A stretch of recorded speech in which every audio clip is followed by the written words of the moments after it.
Halo teman-teman, dalam video kali ini sedikit kita berbicara tentang lahar ataupun lahar depan, eee, lahar depan motor, itu di roda as. Itu usahakan teman-teman kalau ganti lahar itu yang bagusnya ya, ataupun ya yang bagus lah pokoknya, yang merek apa ya, dan jenis apa terserah kepada teman-teman.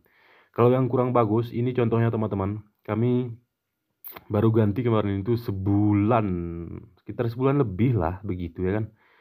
Dan lihat hasilnya teman-teman, ini lahar yang murah,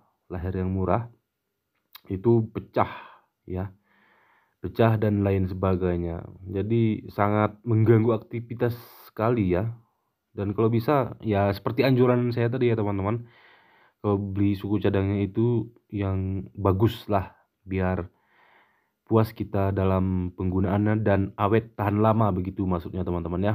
Dan cirinya nanti kalau udah minta ganti itu berkarat dia di seputaran itunya teman-teman. Ya di celah-celah rodanya itu berkarat dan,